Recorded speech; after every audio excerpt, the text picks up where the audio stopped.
Le prochain mercato estival risque d'être animé dans la capitale. Luis Campos doit impérativement réussir son mercato s'il veut rester au PSG. Une grosse enveloppe devrait être mise à disposition afin que le Portugais de 58 ans puisse pleinement travailler. La grande priorité des Parisiens serait tournée vers un futur numéro 9, mais qui de Harry Kane, Victor Osimhen, Randal Kolo Muani, Jonathan David ou encore Marcus Thuram voudra venir au sein des Rouges et Bleus? On vous explique tout dans le journal de Made in Foot.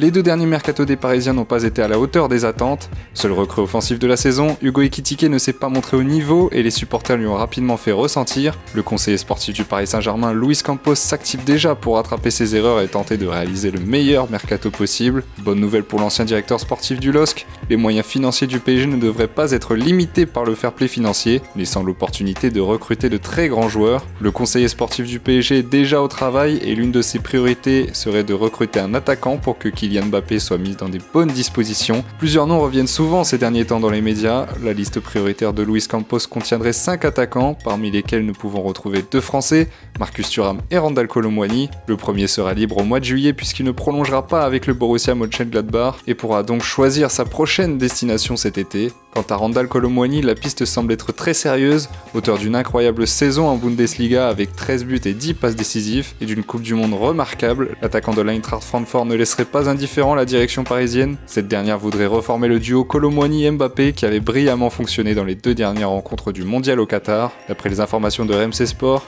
le PSG aurait même déjà noué le contact avec le clan de l'ancien Nantais. En revanche, aucun accord n'a été trouvé pour le moment et il semblerait que le Bayern Munich et Manchester United soient entrés dans la danse. Sur Sky Sport Germany, Markus Krösche, le directeur sportif de l'Eintracht Francfort, a évoqué la situation du joueur de 24 ans. Randal a attiré l'attention par ses performances, c'est normal. Il est logique qu'un club comme le Bayern s'intéresse aussi à lui. Le Bayern n'est d'ailleurs pas le seul club à s'intéresser à lui, mais il n'y a pas encore eu d'offre concrète, ni de la part du Bayern, ni de la part d'autres clubs, a-t-il déclaré. Son contrat jusqu'en 2027, Randal Kolo Muani ne sera pas retenu par la direction allemande si une offre venait à dépasser les 60 millions d'euros, le prix de la plus grosse vente de l'histoire du club. Dans les petits papiers de Luis Campos, Victor Osimhen, Harry Kane ou encore Jonathan David seraient pistés d'après les dernières informations de l'équipe. De ces 3 noms, Victor Osimhen semble avoir tapé dans l'œil du conseiller sportif parisien. Le Napolitain serait également séduit par le projet mais n'a pour le moment pas discuté avec les dirigeants du PSG. De plus, le Bayern Munich voudrait une nouvelle fois griller la priorité à Paris en s'octroyant les services de l'attaquant aux 26 buts cette saison, toutes compétitions confondues. Mais un détail pourrait faire basculer ce dossier en faveur des Parisiens, le montant du transfert. En effet, Naples réclamerait pas moins de 150 millions d'euros selon Sky Sport Germany, ce qui ne poserait pas de problème au club de la capitale, mais le Bayern serait prêt à inclure un échange Mané-Osimhen pour se procurer le Nigérian. En ce qui concerne Harry Kane, le numéro 10 de Tottenham est en fin de contrat avec les Spurs jusqu'au 30 juin 2024 et n'est pas d'humeur à prolonger, surtout si son club ne se qualifie pas pour la prochaine coupe aux grandes oreilles.